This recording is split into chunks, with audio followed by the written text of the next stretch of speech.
This is Bishop Craig in Lansing, and this is Take One for the week of July 7. Peace be with you. The reading for Sunday, the Gospel reading, is the beloved and familiar story of the Good Samaritan. And rather than telling you what I think this story is about, I'm going to tell you that the best way to preach on this story, and probably to hear this story in worship, is to decide that you don't know what this story is about. This story is so familiar that I think we have it in our head, and we have all these sermons we've heard and preached over the years, and we think we know this story really well. So I'd invite you, especially if you're preaching, to sit down and tell the story to yourself, and bring to mind all of the sermons and things you've heard that this story is about, namely, go and be a good Samaritan. Forget all that.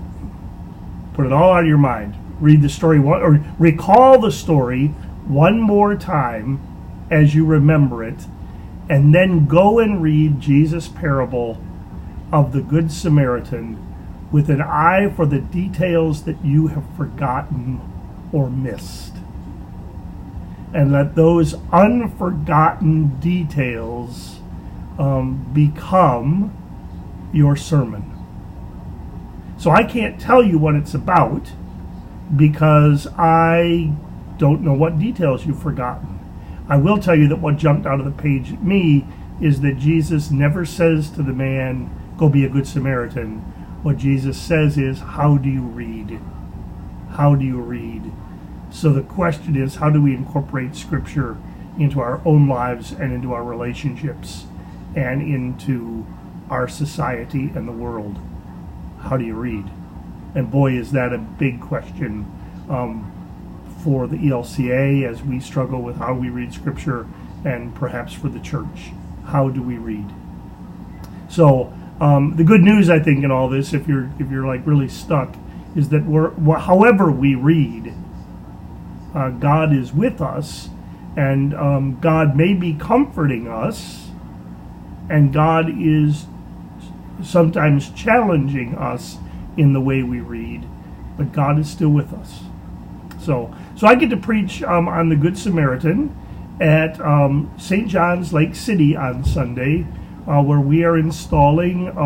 There's a Lutheran Methodist partnership there between St. John and Lake City United Methodist, and the Methodist. We have a Methodist pastor there, and as part of the itinerancy, the pastor that was there has been moved, and the new pastor is coming. I met Pastor Russell last Tuesday, and so we will install him on Sunday, and I'm very excited that the Methodist bishop will be with us as well.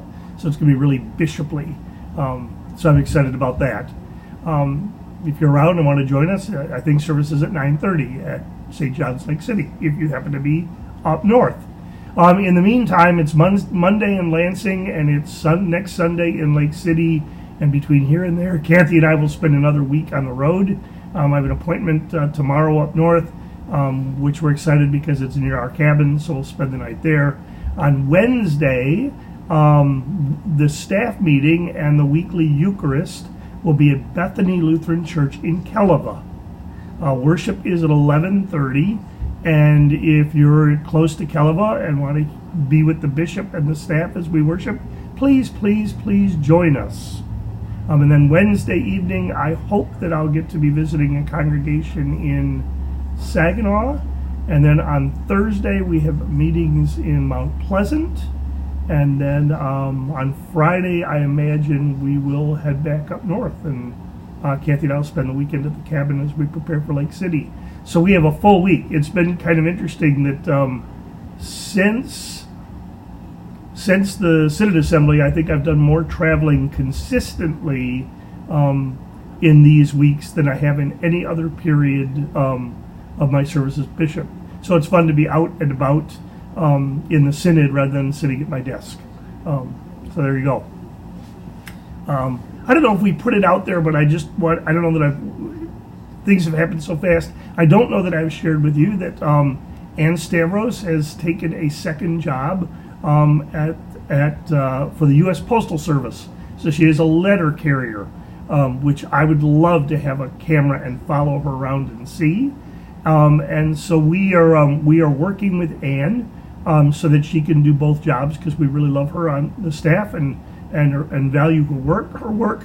So sometimes if you call the sit-in office and you don't get a live voice, it's because Ann is delivering mail and I'm on the road. So please leave a message. We are both really, really good about checking voicemail. I check it several times a day, and Ann comes in after the last letter is delivered. So I guess we're joining all of those companies that I used to get mad at, where you wouldn't get a live voice in every call, and sometimes you get put into voicemail. So the 21st century is catching up with us. I think that's what I have to say for this edition of Take One. I hope that your summer is enjoyable and restful. It seems to be flying way too fast for me. We're already into July, and I'm not sure where June went. So I hope that you'll find some time to be out in our beautiful, beautiful state to encounter God in creation, and cherish and celebrate the gorgeous state that our God has given us. I bet your pastors and treasurers would have me remind you that if you're away and worshiping elsewhere, please remember to send your offering home, because the bills of the church, the needs of the church, the needs of the needy, all of those continue even when we are worshiping in places in the north.